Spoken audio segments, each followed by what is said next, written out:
MTV news Kannada ವಾಹಿನಿಗೆ ಸ್ವಾಗತ. ಮಾಜಿ ಸಚಿವರಾದ ಜನಾರ್ದನ್ ರೆಡ್ಡಿ ಹಾಗೂ ಬಿ ಶ್ರೀರಾಮುಲು ಅವರ ನಡುವೆ ಆಗಿರುವ ಬಿರುಕಿನ ವಿಚಾರ ಟಿವಿ ಮಾಧ್ಯಮದ ಮುಂದೆ ಮಾತನಾಡುವಂತದ್ದಲ್ಲ ಎಂದು ವಿಧಾನಸಭೆ ವಿರೋಧ ಪಕ್ಷದ ಉಪನಾಯಕ ಅರವಿಂದ್ ಬೆಲ್ಲದ್ ಹೇಳಿದ್ದಾರೆ. ಧಾರವಾಡದಲ್ಲಿ ಮಾತನಾಡಿದ್ರು, ಬಿಜೆಪಿಯಲ್ಲಿ ಏನೇ ನಡೆದಿದ್ರೂ ಆದರೂ ಸರಿಯಾಗಿ ನಡೀತಾ ಇಲ್ಲ. ಆ ಎಲ್ಲ ವಿಚಾರವನ್ನ ಟಿವಿ ಎದುರು ಮಾತನಾಡುವಂತದ್ದಲ್ಲ. ಪಕ್ಷದಲ್ಲಿ ಎಲ್ಲವೂ ಸರಿಯಾಗಬೇಕಾಗಿದೆ. ಹೈಕಮಾಂಡ್ ಇದನ್ನ ಗಂಭೀರವಾಗಿ ತೆಗೆದುಕೊಳ್ಳುತ್ತೆ. ಅವರು ದೆಹಲಿ ಚುನಾವಣೆಯಲ್ಲಿ ಬ್ಯುಸಿಯಾಗಿದ್ದಾರೆ. ಹೈಕಮಾಂಡ್ ಇದನ್ನ ಗಂಭೀರವಾಗಿ ತೆಗೆದುಕೊಳ್ಳುತ್ತೆ ಎಂಬ ವಿಶ್ವಾಸ ಇದೆ ಎಂದು ಹೇಳಿದ್ದಾರೆ.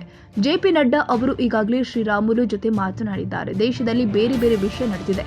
ಇದರ ಮಧ್ಯೆಯೂ ರಾಜ್ಯದ ಬಿಜೆಪಿಯಲ್ಲಿ ನಡೀತಾ ಇರುವ ಎಲ್ಲ ಬೆಳವಣಿಗೆ ಬಗ್ಗೆ ಹೈಕಮಾಂಡ್ಗೆ ಗೊತ್ತಿದೆ. ಅವರು ಕ್ರಮ ತೆಗೆದುಕೊಳ್ತಾರೆ ಎಂದಿದ್ದಾರೆ. ಈಗ ನೋಡ್ರಿ, ಅದ್ರ ಬಗ್ಗೆ ಮೇಲೆ ಸ್ವಲ್ಪ ಎಫೆಕ್ಟ್ ಆಗುವಂತದ್ದು ಇಶ್ಯೂ ಸರ್ ಇದು. ಇವೆಲ್ಲ ಆಯ್ತಲ್ಲ, ಟಿವಿ ಮುಂದೆ ಮಾತಾಡುವಂಥ ವಿಷಯ ಅಲ್ಲ ಇದೆಲ್ಲ. ಇವತ್ತೇನು ಪಕ್ಷದಲ್ಲಿ ನಡೆದೈತಿ, ಇದು ಸರಿ ನಡೆದಿಲ್ಲ. ಅದರಲ್ಲಿ ಏನು ಎರಡು ಮಾತಿಲ್ಲ. ಆದರೆ ಇದನ್ನು ನಾವು ಪಕ್ಷದಲ್ಲಿ ಇದನ್ನೆಲ್ಲ ಟಿವಿ ಮುಂದೆ ಮಾತಾಡಿ ಡಿಸ್ಕಸ್ ಮಾಡುವಂಥ ವಿಷಯ. ಪದೇ ಪದೇ ಏನಂತ ಹೇಳಿದ್ರೆ ಸರ್, ಇಂಥ ಇಶ್ಯೂಗಳು ಬರ್ತಾ ಇದ್ದಾವೆ ಸರ್. ವಿಜೇಂದ್ರ ಆಯ್ತು, ಯತ್ನಾಳ್ ಆಯ್ತು, ಈಗ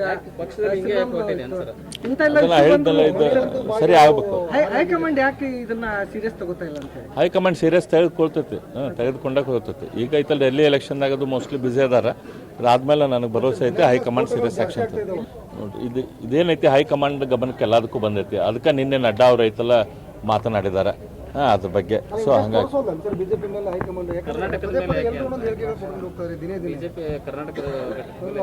ಏನಿಲ್ಲ, ದೇಶದಲ್ಲಿ ಸಾಕಷ್ಟು ಬೇರೆ ಬೇರೆ ವಿಷಯಗಳು ಇರ್ತಾವ. ಹಂಗಾಗಿ ಹೈಕಮಾಂಡ್ ಗಮನಕ್ಕೆ ಇದು ವಿಷಯ ಬಂದೈತಿ, ಆಕ್ಷನ್ ತೆಗೆದುಕೊಳ್ತಾರೆ. ತಾಜಾ ಸುದ್ದಿಗಾಗಿ ಎಂಟಿವಿ ನ್ಯೂಸ್ 24x7ಗೆ ಸಬ್ಸ್ಕ್ರೈಬ್ ಮಾಡಿ ಮತ್ತು ಬೆಲ್ ಐಕಾನ್ ಅನ್ನು ಒತ್ತಿ. ತಪ್ಪದೇ ಲಿಂಕ್ ಶೇರ್ ಮಾಡಿ.